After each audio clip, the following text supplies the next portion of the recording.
On today's episode of the franchise, today is Tuesday, February 7th.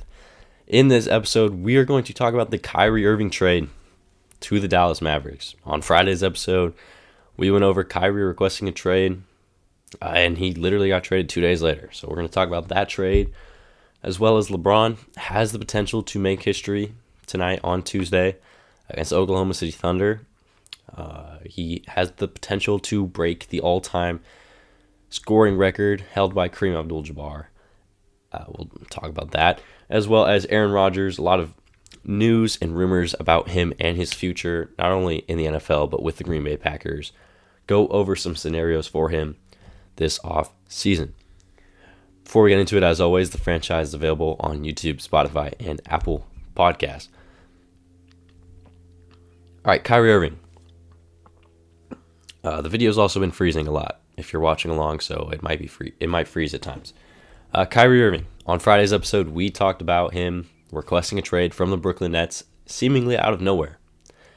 It seemed that everything in Brooklyn with the Nets was going perfectly for the first time in 4 years with the entire group together. Besides the fact that Kevin Durant is out right now with injury, you had Kyrie Irving, all-star starter, 27 points per game, balling out.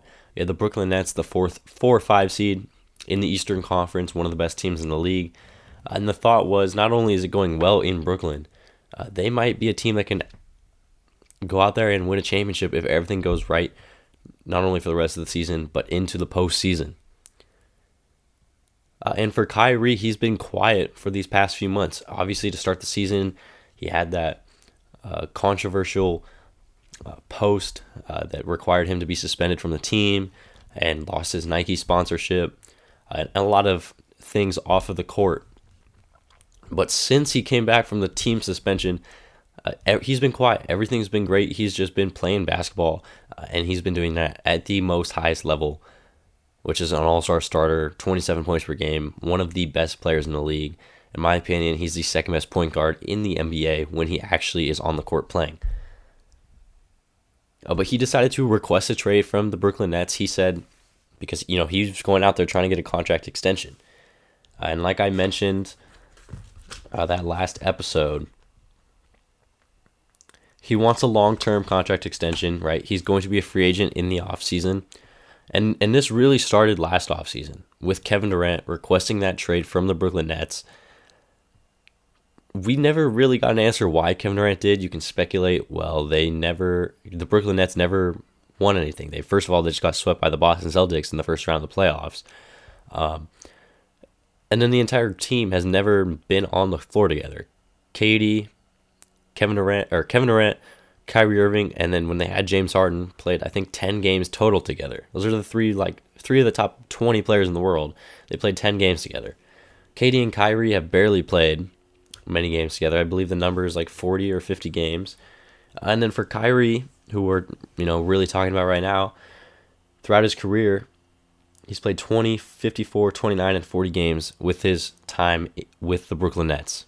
There's 200 and something odd games he could have played. He played around, 150, 100 and something games out of 200 plus that he could have played. So he missed like half of the games he could have played for reasonings that, vaccine, suspension, injury, mental health, whatever was going on with Kyrie off the floor, he missed significant time. So for the Nets, for him wanting a long-term contract extension, obviously going to be a max or super max contract extension, which is 4 to 5 years, $200+ million. The Nets want some security that you're actually going to be playing on the floor and that you're not going to do what you just did these previous 4 years and play at best, 54 games at the most he's ever played with the Brooklyn Nets in a season. Kyrie didn't want that. He wants the long-term guaranteed money. And he told them, if you're not going to sign me to an extension, you can either trade me or I'm going to leave in the offseason and you're going to get absolutely zero value. And that was on Friday. So what teams were interested? Well, we have the Lakers, who reportedly offered Russell Westbrook, I think it was Lonnie Walker, the 2027 and 2029 first-round picks, in return for Kyrie Irving, and I think it was Joe Harris. The Suns offered Chris Paul and Jay Crowder for Kyrie Irving. The Clippers reportedly offered some guys, Terrence Mann, Luke Kennard. But ultimately, Kyrie Irving gets traded to the Dallas Mavericks for Spencer Dinwiddie, Dorian Finney-Smith, and the 2029 first-round pick from the Dallas Mavericks. In return, they get Kyrie Irving and Markieff Morris. Some people out here want to grade this trade in terms of the Mavericks side of things as like a D or an F. And that's strictly because Kyrie is a very unpredictable player. He's only on the team for at most from now till June. So for Dallas, you traded two important role players in Dorian Finney-Smith, who's one of the best 3-and-D two-way players in the entire league, and then Spencer Dinwiddie, who is a nice bucket, nice playmaker, can do some things on the offensive side of the ball. You traded those two guys for a player who might not even play, probably won't re-sign with you, and you're just using him for a rental. So the thing for Dallas is, first of all, their roster is very, very thin. Outside of Kyrie Irving, their roster has Luka, who's probably a top 5 player in the entire world. 33 points per game, 8 rebounds, 8 assists, all-star starter, MVP candidate. But then outside of Luka, Christian Wood, Tim Hardaway Jr., Josh Green, Kemba Walker. Kemba Walker hasn't been good since he was with the Charlotte Hornets 5 years ago or something like that. Dwight Powell, Reggie Bullock, Maxi Kleber, Davis Bertans, and JaVale McGee. That's a really bad and thin rotation right there. Obviously, if you have a Dorian Finney-Smith and Spencer Dinwiddie, that rotation is a little bit better. It has more depth to it. But you add Kyrie to this group, Kyrie, Luka, how will they fit together? First of all, both of these guys need the ball in their hands. They need the ball to be successful. They don't play well off the ball. Kyrie is a bucket. He needs the ball in his hand. He can help in the passing game, but defensively, he is not going to do anything for you. And off the ball, he's not valuable as he is when he has the ball in his hand. And same thing goes for Luka. So how will these two play together? I think they will be okay. Kyrie provides the playmaking that Dallas desperately needs outside of Luka, which is nice, but you're not expecting one of these guys to come off the bench and play with a second unit. You cannot do that. Both these guys are going to be in your starting lineup night in and night out. So the fit is going to be interesting. I still think it will work. Dallas is 23rd in points per game, but they are top 6 in three-point percentage in the entire league. Luka is not the greatest three-point shooter, but with guys like Tim Hardaway Jr. and adding a Kyrie Irving, who in his past has been a 50-40-90 guy, he can shoot upwards or near 40% from the three-point line. He will help out that aspect of the Dallas Mavericks game. Defensively, they're 8th in points allowed. Kyrie is not going to help out that defensive side of the ball at all. But the fit on the court, I guess we will see how it's going to end up working. Because, in my opinion, Kyrie is only going to be there until they are eliminated in the playoffs. If they lose in the first round, Kyrie's gone. If they lose in the second, he's gone. Conference finals, he's gone. If they win the finals, maybe there's the potential that he re-signs. But if you're Dallas, there's two sides to this. First of all, there's the team, and then there's Kyrie. For Dallas, would you even want to re-sign Kyrie Irving? I'm assuming you would, because you made the trade for him, and you traded 2 key role players and a future first for him. So you're assuming that the Dallas Mavericks would want to sign Kyrie Irving to an extension. Now, first of all, right now in season, as of today, they can sign him to a 2-year extension. But if he waits, or they wait till June, he can sign a 4-year extension. So I think both parties will probably wait till June to sign that 4-year extension. Kyrie's not going to sign one right now for 2 years. He wants the 4-year max contract, fully guaranteed. But if you're Dallas, do you want to sign Kyrie? Let's say you win a championship, or you make it to the conference finals. You have lots of success with Kyrie and Luka. Do you even want to sign Kyrie to a 4-year extension? Because you look at every other place he's been with Brooklyn, with Boston, and even with Cleveland. he cannot commit to somewhere for the full 4 year duration, or the full time he's there. With with Cleveland, he won a title, requested a trade. You just won a championship. You don't want to be here anymore because you don't want to be in the shadow of LeBron James. First of all, Kyrie made the clutchest shot in the history of that championship run with the Cavaliers. He's one of the reasons they won the title against the Warriors in that Game 7. He goes to Boston, says he's going to re-sign there in the offseason with the Celtics. They play horrible in the playoffs with Kyrie. He leaves, goes to Brooklyn. So he backstabbed the Celtics fans. And then he goes to Brooklyn, and he barely plays every single season. 20 games, 54 games, 20 games, 40 games. Every single season. Doesn't even finish out his full 4 years with Brooklyn. Plays basically 3.5 seasons. Requests a trade. So if you're Dallas, oh geez, voice crack. If you're Dallas, do you even want to sign him to a full 4-year contract when odds are in a year, 2 years, 3 years, he's going to say, I want out because of this, this, and this. I don't like Mark Cuban, Luka left, whatever. Kyrie will probably find something to do to get out of his current situation. And then if you're Kyrie, I think Kyrie wants to be a Laker. I think in the offseason, Kyrie will leave. He will sign with the Lakers. They will have a maximum contract slot open. Is that the best decision for the Lakers to do with that max slot? Sign Kyrie when you could add more pieces, which is what the Lakers need. They need 3-point shooters. They need wings. They need good defenders. They need more playmaking. Is that really what you want to spend your money on? To have a big three of Kyrie, LeBron, and Anthony Davis? Not a bad look. I think right now, if Kyrie was on the Lakers right now, they'd win a championship. So I think Kyrie will leave the Mavericks in the offseason, barring they go to the Western Conference Finals or win the championship and have tons of success. I think Kyrie leaves in the offseason, probably heads to the Lakers, which is where he wanted, in my opinion, where he wanted to be all along when he requested this trade. For Brooklyn, the owner said he did not want to trade Kyrie to the Lakers. He would do everything in his power to trade him, to not trade him to the Lakers, because that is apparently what Kyrie wanted to do. He wanted to be a Laker.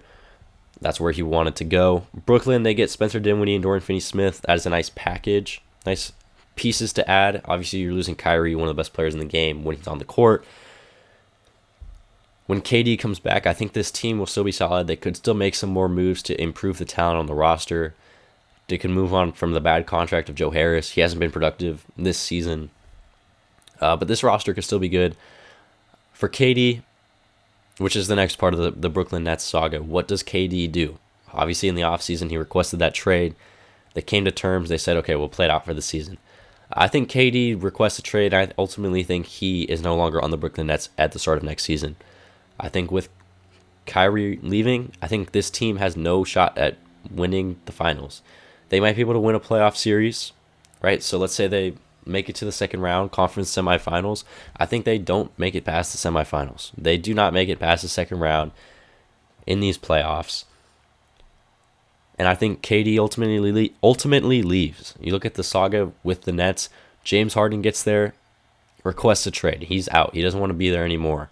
Is it because Kyrie's not playing and KD's injured and Steve Nash is the coach? Maybe. Well, James Harden leaves after not even, I think, a full season with the Nets. Kyrie requests a trade. Kevin Durant, you yourself requested a trade. I just think KD there's no way for me, unless they win a title, which I don't see happening with his current roster. Without Kyrie, they can't win a championship. I don't think there's a way that Kevin Durant returns next season. I ultimately think he gets traded in the offseason to a different team, whether it's Phoenix, Miami, the Clippers. There's going to be a team out there that is going to trade for Kevin Durant in the offseason, and he will not be a Brooklyn Net. And this will be and it already is, with Kyrie and James Harden leaving, this is one of the worst super teams of all time. If you go back and tell the Nets, well, first of all, the Nets do this deal every single time. They sign KD and Kyrie in the offseason, Every single time. You're signing two of the best players in the game to pair up on your team. You sign them every single time. Every single team in the league signs two of the best players in the world, no matter what. If they want to join your team, you sign them. But this is one of the worst super team collapses of all time. And it could have been one of the best. If KD's foot was 2 inches smaller, or he was 1 foot behind the three-point line in that series against the Milwaukee Bucks a few seasons ago, with James Harden and with Kyrie Irving, they could have gone to the conference finals. They could have won a championship. And this whole Brooklyn Nets saga could have looked a lot different. All right, LeBron James is 36 points away from being the all-time leading scorer in NBA history. The Lakers play the Thunder tonight on Tuesday. But first of all, LeBron is questionable to even play in this game with like a left ankle injury. LeBron, first of all, he better freaking play in this game because tonight is like the only night I will really be able to watch. I might be able to watch when they play against the Bucks on Thursday, but tonight I am able to watch the game against the Thunder. He's 36 points away. You're telling me he cannot score 36 points against the Thunder at home? I think, first of all, LeBron better freaking play in this game, all right? I mean, left ankle, you don't have a left ankle sprain. Someone's freaking calling me again.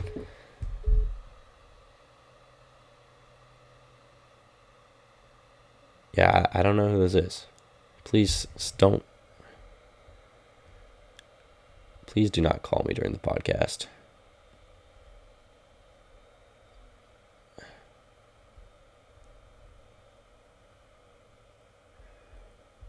Frick, dude. Where's Skype at? Fuck.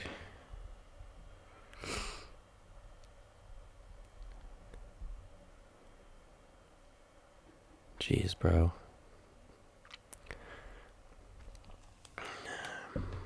Messing up the whole freaking podcast, bro. This problem with filming on your phone. Freaking 2 episodes in a row gets freaking messed up because someone wants to call me in the middle of the freaking podcast, bro. Random number this time. You figure out how to turn that off. Anyways, LeBron needs to play in this game tonight because it's the only freaking time I'm going to be able to watch it pretty much the whole week.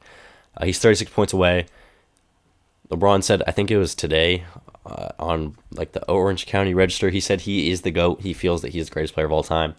I said a few episodes ago, I think it was a few weeks ago at this point, LeBron is going to be the greatest player of all time once he breaks the scoring record. I've heard some arguments. Stephen A. Smith, a lot of people on ESPN, a lot of, people that actually saw Michael Jordan play are saying that MJ is still the GOAT despite LeBron having the scoring record whenever that happens tonight, Thursday. Michael Jordan is still going to be the GOAT despite LeBron having the record. Because MJ had that dog in him. MJ was 6 for 6 in the finals. MJ averaged 30 points per game in his entire career. All of those are valid points. MJ is probably the greatest competitor ever to play the game of basketball, and he's one of the top 2 players to ever play the game of basketball. And as of currently right now, he is the GOAT. But when LeBron plays tonight at 7 o'clock against the Thunder and he drops 36, 37 points, Michael Jordan's going to be the second greatest player of all time. Right? LeBron might not be 6 for 6 in the finals. He may have lost some championships. But LeBron's made like 10 finals. He has won 4, right? So he does have a losing record in the finals. Okay, we'll give him that. But he's made multiple finals. He's led horrible teams to the finals. The 2018 Cavs, that team was horrible. Right, Kevin Love was bad. Derrick Rose, I think he left mid-season, was contemplating retirement.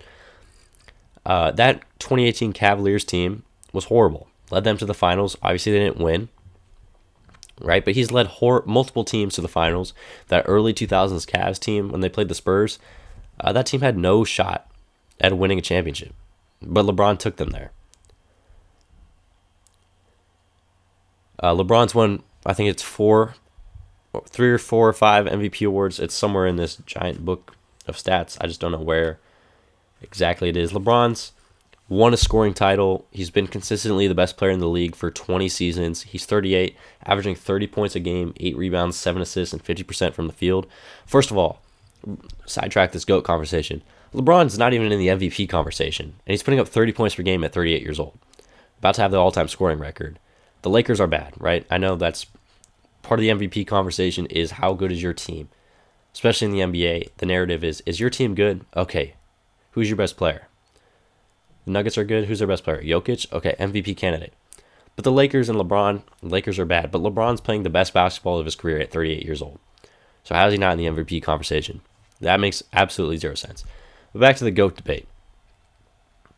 LeBron consistently over the past 20 seasons has been the best player in the game.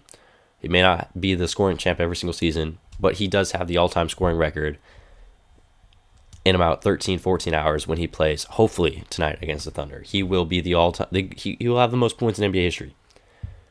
He's been a great defender in his past, maybe not as much now as he was then. He's consistently evolved his game every single year of his career. Right? He's been a great dunker early in his career. Developed a fadeaway with Miami. Created the three-point shot, the sidestep three-point shot later on in his career as he's gotten older. He's gotten faster, gotten stronger, gotten better as a passer, as a floor general, every single year of his career. He's arguably playing the best basketball now than he's ever played the previous 20 years of his career. So Jordan has valid arguments, 6 for 6, dog mentality. Jordan was just not a guy you want to mess with. People say LeBron's a nice guy. LeBron's too friendly. LeBron doesn't have that dog in him. Well, LeBron has the dog in him. If he didn't have the dog in him, he wouldn't, first of all, be in the NBA. He wouldn't have the scoring title, and he wouldn't have 4 championships. So LeBron definitely has a dog somewhere in this chest. He may not have the Mamba or Kobe mentality, right? But he definitely has a winner's mentality and wants to go out there and win championships and win games and beat the opponent every single night.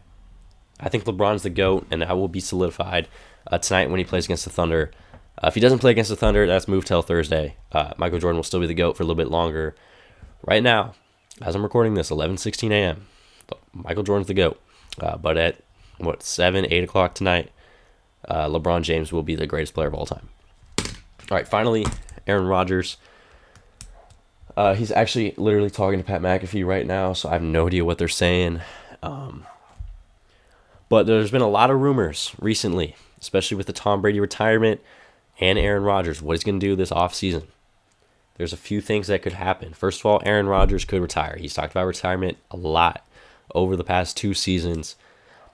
He could leave. He could retire. He could call it quits. That's over. I don't think that's going to happen. I think Aaron Rodgers will return to play football for another few years. There's a few scenarios that happen if he does come back. First of all, he comes back and says he wants to play for the Packers. And the Packers say, okay, we want you to play for us for another few seasons. We'll forget about Jordan Love, who we drafted in the first round in 2020. We'll just forget about him. We'll waste that first round pick. Jordan Love, bye. So he could return to the Packers. He could want to return to the Packers, and the Packers could say, as much as you are the greatest quarterback we've ever had and a top 10 quarterback in the league, and a guy who can lead a team to the playoffs and has won a championship, multiple-time MVP, we have to play Jordan Love. We drafted him in the first round, 2020. He's been a backup for you for 3 seasons now. He needs to get playing. We need to see what we have in Jordan Love. Or he could come back and say, yeah, I want to play, but I don't want to play with the Packers anymore. In that scenario, in both these scenarios where he either wants to go back to the Packers and they move on, or he moves on, I think there's a few teams out here that make sense for Aaron Rodgers next season. The first one being the Jets.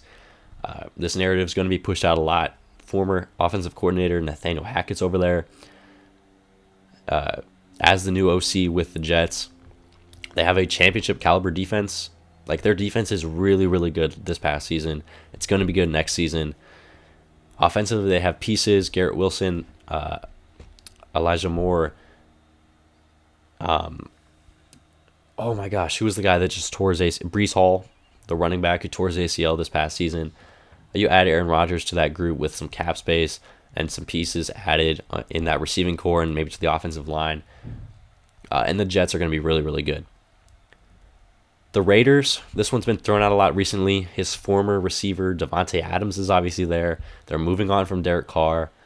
And the Raiders' quarterback options is really Aaron Rodgers or go draft a guy. So I think Aaron Rodgers makes a lot of sense in Vegas. Devontae Adams, Darren Waller, Josh Jacobs possibly returning, Max Crosby on that defensive side of the ball. And if you could add some more pieces to the offensive line, especially to the defense, the secondary, the pass rush. Aaron Rodgers can carry that Raiders team. I put Tampa Bay down here. Obviously, Tom Brady left. I don't think he's going to go fill the shoes of Tom Brady with the team that he was just on. So the Aaron Rodgers thing is going to be interesting. I wonder if he's going to ever announce what he's going to do, retirement, come back to the Packers, request a trade.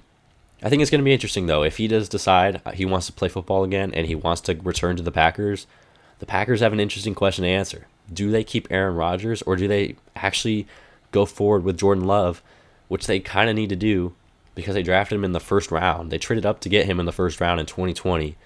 We haven't really seen what he's been able to do for a full season or a full game on the field in the NFL, and they need to figure that out. He's on the 4th year of his deal. They need to figure out what they're going to do with his 5th-year option in a few weeks. They need to, see what they have in him. I think if you're the Packers, if Aaron Rodgers wants to return, you have a very, very tough question. Do you want to guarantee yourself a potential playoff trip, or do you want to see what you have in this guy, young quarterback who you drafted a few years ago with a first-round pick? But that's going to do it for this episode. We'll be back tomorrow talking LeBron, breaking the record, talking some MLB, NFL. It's Super Bowl week. We'll talk about the Super Bowl on Friday for sure. Trying to get into the UFC. Talk about that. There's supposed to be a big fight this weekend. I'd have to do some research on it before I really talk about it. But as always, YouTube, Spotify, Apple Podcasts, franchise is there. We'll see you guys tomorrow with another episode.